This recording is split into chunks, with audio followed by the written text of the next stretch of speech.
বেশ কিছুদিন হইলো আমি কুমিল্লা শহরে। তো গতকালকে বিএনপির নির্বাচনী প্রচারণা উপলক্ষে প্রিয় লিডার জনাব তারেক রহমান কুমিল্লায় আসেন। মূলত কালকে প্রোগ্রাম ছিল 3টা কুমিল্লায়।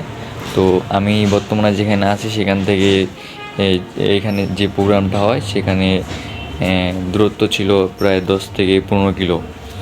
তো প্রোগ্রাম ছিল 7টার দিকে। তো আমি একটু আগে যাই, 6টা সাড়ে 6টার দিকে। জনাব তারেক রহমান ছিলেন প্রধান অতিথি। তো তিনি বাকি যে যে প্রোগ্রামগুলো ছিল তো সেগুলো শেষ করে এখানে তিনি 7টার দিকে আসেন, কিন্তু রাস্তার মধ্যে তার স্টেজে উঠতে তার সময় লাগে 1 ঘন্টার উপরে।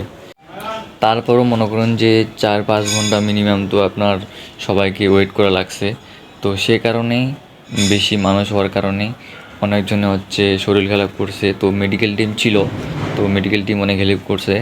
তো আমি আজ পর্যন্ত যতগুলো প্রোগ্রামে গেছি তো কোনো প্রোগ্রামে আমার তেমন একটা খারাপ লাগে নাই। তো সত্যি বলতে কালকের প্রোগ্রামটা সত্যি আমার জন্য অনেক কষ্টের ছিল। তো একটানা এক জায়গায় আমি প্রায় 4 থেকে 5 ঘন্টা দাঁড়িয়ে ছিলাম। তো নড়াচড়া করলে আপনার মানে ওখান থেকে আর ঢোকা অসম্ভব। তো আমি শুরুতেই যাওয়ার কারণে আমি স্টেজের একদম সামনেই ছিলাম। তো আমি সেই জায়গাটা ছাড়তে যাচ্ছিলাম না, যার জন্য আমি কোথা থেকে যাইনি, শুধু একটু দেখবো বলে রাস্তায় গিয়ে। তো সে আমার প্রচণ্ড মাথা ব্যথা বা প্রচণ্ড শরীর খারাপ করতেছিল, একদম কি বলবো আর। তো তারপরও একটু নজর দেখার অপেক্ষায়, তো তারপরও দেখতে পাইছি আলহামদুলিল্লাহ। মানে মোবাইলে দেখছি, মোবাইলে দেখার যে ফিলিংস বা সামনাসামনি দেখার ফিলিংস, তো মানুষকে চিনা মোবাইল থেকে আসলে মানে মোবাইল আর বাস্তবের মধ্যে পার্থক্য হাজার গুণ।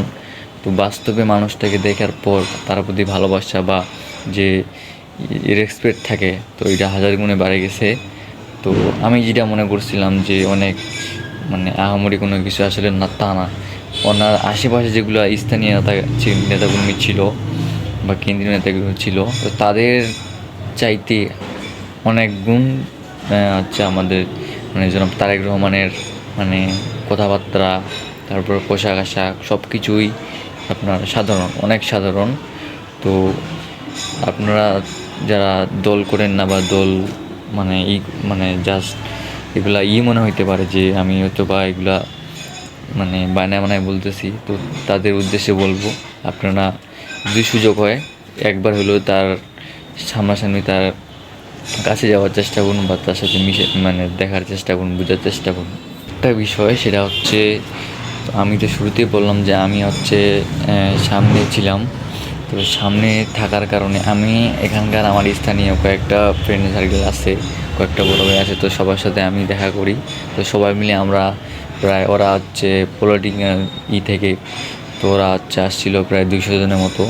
তো ওদের সাথেই ছিলাম। তো সবাই মিলে আর কি সামনেই ছিলাম। তো অনেকজনে সামনে থাকার কারণে সেনাবাহিনীতে মানে মাইরও খেয়েছে। তো মানে ইচ্ছা ছিল যে মানে আমার দিকে তাকাবে বা আমার ফোনে তারেক রহমান তাকাবে, আমি ভিডিও করব। তো আলহামদুলিল্লাহ সেটাও পূরণ হয়েছে।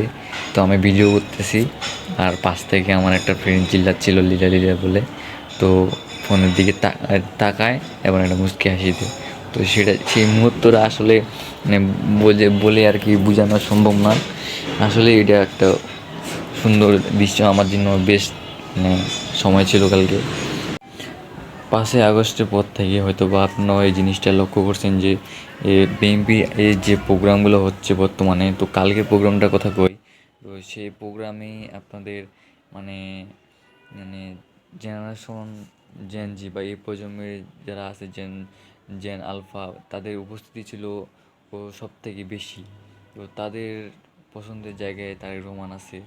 তো নতুন বাংলাদেশ গড়ার জন্য তারেক রহমানের বাংলাদেশের বিকল্প নাই। তো সেই জন্য আমি বলতে চাই, তরুণদের প্রথম ভোট ধানের শীষের পক্ষে হোক।